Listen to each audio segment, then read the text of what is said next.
नमस्कार मंडळी. तर मी खूप वेळा तुम्हाला म्हणते की खूप सारे कस्टमर असतात जे की म्हणतात तुम्ही घरातून काम करता कमी शिलाई घ्या, घरातून काम करता कमी शिलाई घ्या. हा ना एक संपूर्ण टॅग बनला आहे असा माथ्यावरचा मी म्हणेल. जे कोणी कस्टमर येते ना ते आता मला हेच शब्द बोलते. याची मी बरेच व्हिडिओसुद्धा टाकते, त्यासुद्धा व्हिडिओ पाहतात, कारण की व्हॉट्सअपला मी स्टेटस वगैरे ठेवते. तरीसुद्धा आल्यानंतर त्यांचं एकच असतं, नाही तुम्हाला काही ते एक्सपेन्सेस नाही, तुम्हाला काही भाडं वगैरे भरायचं नाही, तर कमी शिलाई घ्या. तर किस्सा काय झाला मी तुम्हाला सांगते. एक ब्लॉग मी अपलोड केला होता ज्यामध्ये सांगितलं होतं की जसं तुम्ही बिझनेस करता किंवा कोणताही जॉब वगैरे करता तर वर्षाला तुमची सॅलरी वाढते.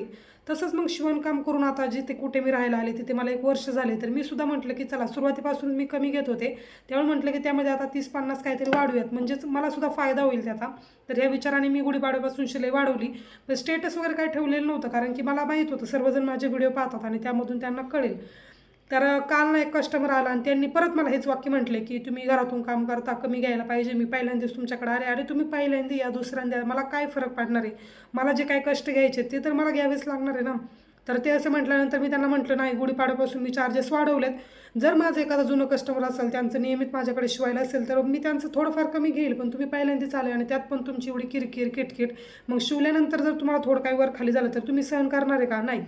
तर असं त्यांना बोलल्यानंतर त्या बोलल्या की ठीक आहे, शिवून वगैरे द्या. पण मला सांगायचं आहे काय, की जसं गुढीपाडवा झाल्यानंतर म्हणजे मला ज्या एरियामध्ये मी राहते तिथे मला वर्ष झालं. मग मी आता मला असं वाटतं की चला काम चांगलं आहे, फिनिशिंग वगैरे आहे, फिटिंग पण येतं आहे.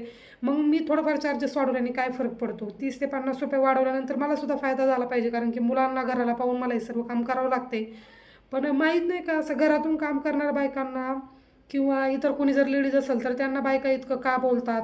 मी ना जेव्हा ज्यावेळेस त्या माझ्यासोबत अशा बोलायला लागल्या ना ॲरोगंटसारख्या, त्यावेळेस मी त्यांना सांगितलं की हे पहा, माझं फार्मसी झालेलं आहे. तुम्हाला असं वाटत असेल की मी कोणता तरी टेलरिंगचा क्लास करून इथं बसलेली आहे, तर असं नाही आहे. मी एज्युकेशनली पण तितकी स्ट्रॉंग आहे, पण आता माझा मुलगा लहान आहे आणि मला आवड आहे म्हणून मी हे काम करते. तुम्ही असं जणू काही यावरतीच माझं घर वगैरे चालतं असं समजू नका. आणि इतकं काही म्हणजे खूप जास्त ॲरोगंटसारख्या बोलत होत्या. मला ते व्यवस्थित आवडलं पण नाही. थोडंफार त्यांना पैशाचं असेल की मी मोठ्या घरातली वगैरे हे ते, पण मला काही फरक पडत नाही, कोणी मोठं कोणी छोटं, माझ्यासाठी सर्व कस्टमर सारखेच.